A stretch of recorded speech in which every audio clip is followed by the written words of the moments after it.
여러분은 혹시 잠들기 직전이나 깊은 잠에 빠졌을 때 갑자기 자신이 침대 위에 누워있는 모습을 공중에서 내려다보는 경험을 해보신 적이 있으신가요? 아니면 생사의 기로에 서 있던 순간 환하게 빛나는 터널과 함께 평생의 기억들이 파노라마처럼 스쳐 지나가는 신비로운 체험을 들어보신 적이 있으실 겁니다. 이러한 현상을 우리는 유체이탈과 임사체험이라고 부르고 있습니다. 전체 인구의 510% 정도가 유체이탈 현상을 경험해 본 적이 있다고 대답했습니다. 또한 전 세계 약 10%의 사람이 임사체험을 경험했다는 연구 결과도 있습니다. 하지만 이 두 현상은 비슷해 보이면서도 서로 다른 특징과 발생 조건을 가지고 있습니다. 오늘은 과학의 눈으로 바라본 유체이탈과 임사체험의 차이점과 공통점, 그리고 이러한 현상들이 과연 무엇인지에 대해 자세히 알아보도록 하겠습니다. 먼저 유체이탈에 대해 살펴보겠습니다. 유체이탈이라는 용어는 1943년지 티렐이 저서 애퍼리션즈에 도입한 것으로 실리아 그린, 로버트 몬로 등의 연구가들에 의해 아스트랄 투사, 영혼 여행, 걷는 영혼 등의 신앙 중심적 용어의 대안으로 채택되었습니다. 유체이탈의 가장 핵심적인 특징은 의식이 자신의 신체에서 떠나온 듯한 주관적 경험입니다. 이러한 체험을 하게 되는 사람들은 공중에서 자신을 내려다보거나 다른 장소로 이동하는 느낌을 받게 됩니다. 몸이 무겁지 않고 자유롭게 떠다니는 감각을 경험하게 됩니다.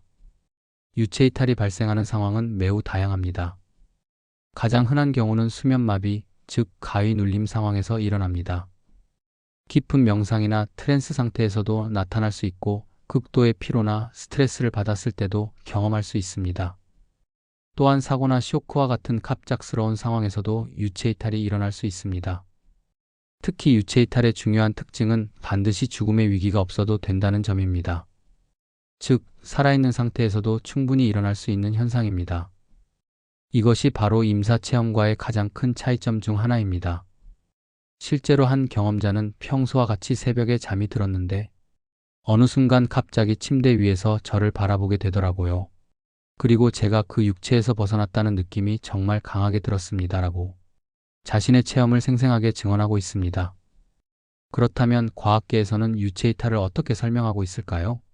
스위스 제네바 대학병원의 신경과학자인 올라프 블랑크 박사는 2002년 네이처에 발표한 논문에서 11년간 간질병을 앓은 43세 여성의 뇌 안에서 측두엽을 전기적으로 자극한 결과 그 여성이 병상에 누워있는 내 몸이 보인다며 유체이탈 경험을 털어놓았다고 보고했습니다. 바깥 세상에 대한 정보와 내 몸에 대한 정보가 측두두정 접합부에서 결합하는 것으로 추정했고 이 부위에 문제가 생겼을 때 유체이탈을 경험할 수 있게 되는 것으로 보고 있습니다. 즉, 뇌의 특정 부위가 자극을 받거나 손상을 입으면 자신의 몸을 제3자의 것으로 인식하는 혼란이 일어나는 것입니다. 프랑스의 X-마사일 대학의 연구에 따르면 귀에 이상이 있던 사람들에게 유체이탈 경험이 많이 발생했다는 흥미로운 결과도 있습니다. 귀 속에 이상이 있을 경우 현기증과 함께 공중에 뜨는 느낌을 받을 수 있다는 것입니다. 어지럼증 환자는 약 14%가 유체이탈을 경험하고 정상인들은 약 5%가 경험한다고 합니다. 현대 기술을 이용하면 인위적으로 유체이탈과 유사한 경험을 만들어낼 수도 있습니다. 현대인의 경우 가상현실을 통해 인공적으로 유체이탈을 경험할 수 있다고 합니다. 방법은 아주 간단한데 등 뒤에 나를 찍는 카메라를 달고 VR 기기를 통해 그 모습을 송출해주면 됩니다. 본인의 뒷모습을 보는 상태로 시간이 지나면 화면에 보이는 대상을 자기 자신으로 느끼게 되는데 일종의 유체이탈과 같은 느낌이 든다고 합니다. 이제 임사체험에 대해 살펴보겠습니다.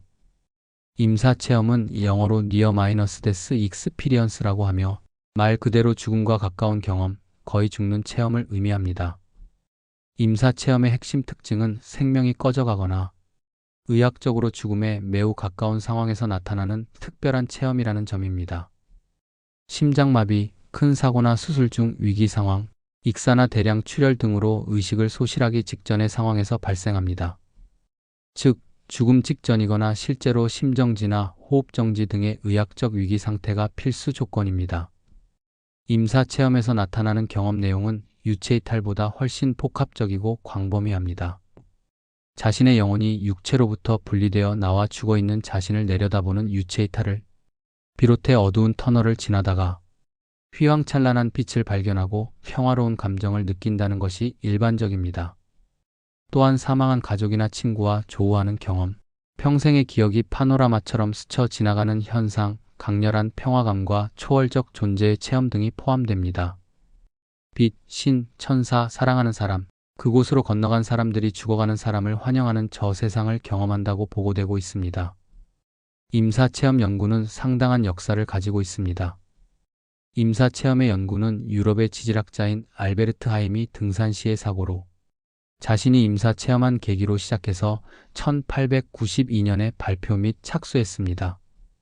그 후 1975년에 의사인 엘리자베스 큐브라마이너스로스와 의사 및 심리학자인 레이몬드 무디가 연달아 저서를 출판하면서 다시 주목받게 되었습니다. 당시 레이몬드는 임사체험자 50여 명의 인터뷰 내용을 묶어 출간한 저서살 이후의 생라이프, 애프터 라이프를 통해 정신의학계에 큰 충격을 안겼습니다. 현재 의학계에서도 임사체험을 진지하게 연구하고 있습니다. 미국 시사월간지 애틀랜틱은 초능력과 유령 등 초자연적 현상 중 임사체험이 유일하게 의학계가 과학적으로 풀어보려고 시도하고 있는 영역이라고 설명했습니다. 미 뉴욕 주립대 정신의학자인 샘파니아 박사는 지난 4년 동안 영국과 호주 등에 있는 15개 대형 병원들과 공동으로 대규모 실험을 벌였습니다. 임사체험이 환각이 아닌 실제적인 의식작용임을 입증하기 위해서 연구를 진행했습니다. 과학계에서는 임사체험을 어떻게 설명하고 있을까요? 대표적인 과학적 가설로서 뇌의 생리학적 과학적인 변화가 일어나고 이것이 유발하는 환각이 임사체험이 된다는 뇌내현 상설이 있습니다. 심장이 정지돼 뇌 혈류가 저하되면 뇌의 산소가 부족해지고 그에 따라 측두엽과 대뇌 변연계의 발작이 일어나면서 생기는 환각 현상이 바로 임사체험이라는 설명입니다. 또한 뇌의 산소가 부족해지면 모든 세포가 진동하게 되는데 어두운 터널과 밝은 빛을 보는 현상도 이 같은 저산소증 증세의 하나로 설명됩니다.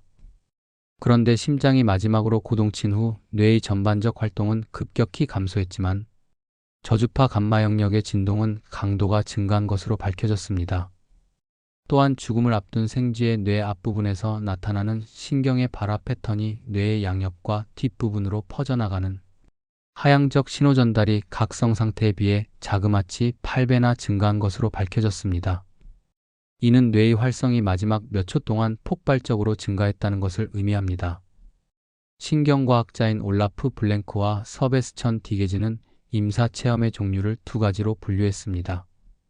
첫 번째는 좌뇌와 관련된 특징으로 시간의 변화나 비행의 느낌과 관련이 있었습니다. 두 번째는 우뇌와 관련됐는데요.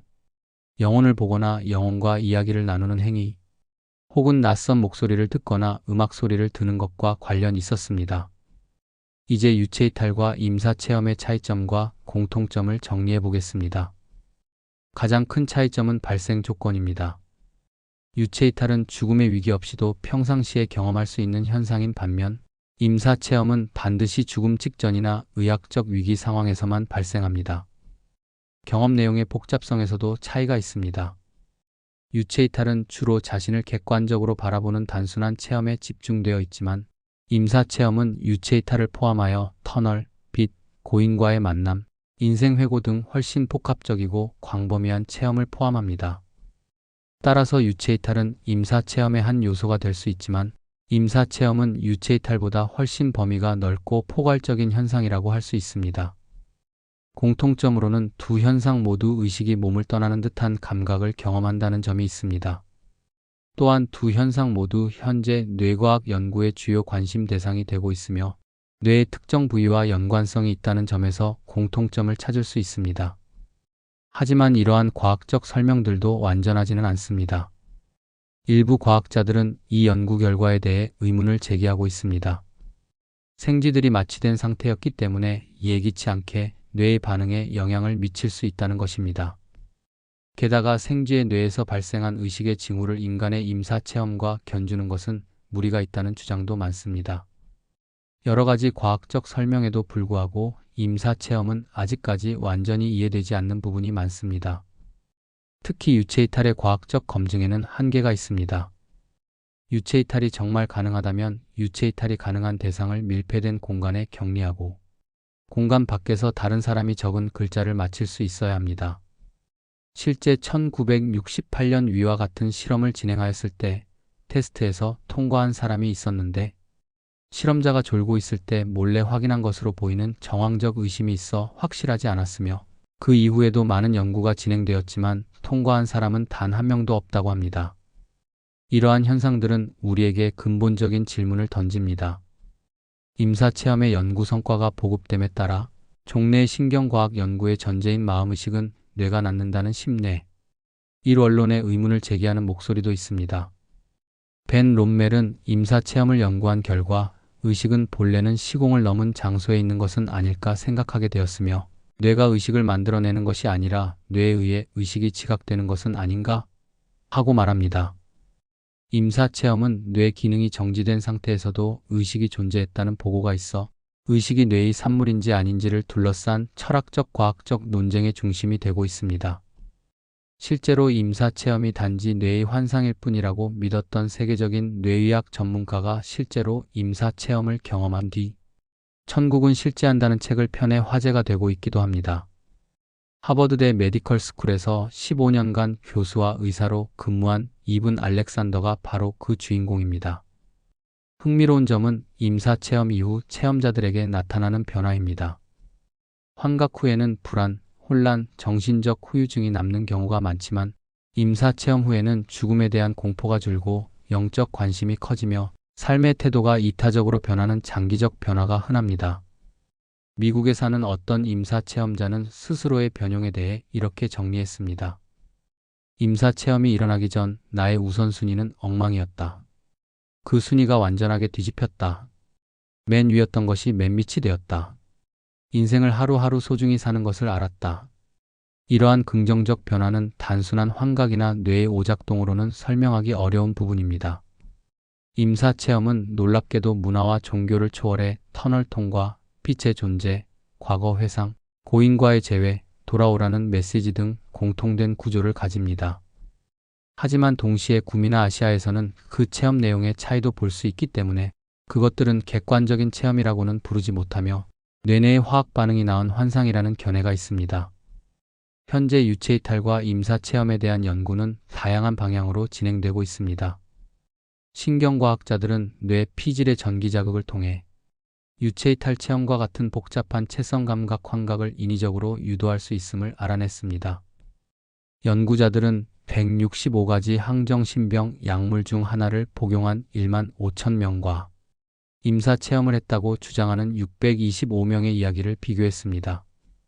임사체험 당시의 변화가 약물로 영향을 받은 두뇌 시스템과 유사하다는 것을 확인했습니다. 또한 임사체험과 급속안구 운동할 EM 수면 간의 연관성을 비교한 결과 일시적인 마비 상태에서 꿈이 더욱 생생하다는 것을 확인했습니다. 이번 연구 결과는 비디오 게임을 하는 사람이 게임 안에 있는 것 같은 느낌을 주도록 하는 가상, 현실 게임과 원격 수술 등을 개발하기 위한 이론적 기반으로 활용될 수 있을 것이라는 전망도 있습니다. 지금까지 유체이탈과 임사체험에 대해 살펴보았습니다. 두 현상은 비슷한 듯하지만 발생 조건과 경험 내용에서 명확한 차이를 보입니다. 유체이탈은 평상시에도 경험할 수 있는 의식이 몸을 떠나는 듯한 단순한 체험인 반면 임사체험은 죽음의 문턱에서만 나타나는 폭합적이고 광범위한 영적 체험입니다. 과학계는 이러한 현상들을 뇌과학적 관점에서 설명하려고 노력하고 있지만 아직 완전한 해답을 찾지는 못했습니다. 뇌의 특정 부위가 관련되어 있다는 것은 분명하지만 모든 현상을 설명하기에는 한계가 있습니다. 특히 임사체험의 경우 체험 후 나타나는 긍정적 변화, 문화를 초월한 공통성, 그리고 뇌 기능이 정지된 상태에서도 명료한 의식을 유지했다는 보고 등은 단순한 환각이나 뇌의 오작동으로는 설명하기 어려운 부분들입니다. 이러한 현상들은 우리에게 의식과 뇌의 관계, 그리고 인간 존재의 본질에 대한 깊은 질문을 던지고 있습니다. 과학기술이 발달하면서 점점 더 정교한 연구가 가능해지고 있지만 여전히 인간 의식의 신비는 완전히 밝혀지지 않은 채로 남아 있습니다. 어쩌면 이러한 현상들은 과학과 철학, 종교와 영성이 만나는 지점에서 인간 존재의 깊은 비밀을 탐구할 수 있는 소중한 단서가 될 수 있을 것입니다. 앞으로도 계속될 연구를 통해 우리는 인간 의식의 진정한 본질에 한 걸음 더 다가갈 수 있을 것입니다. 오늘은 여기까지입니다. 시청해주셔서 감사합니다. 구독, 좋아요, 알림 설정은 큰 힘이 됩니다.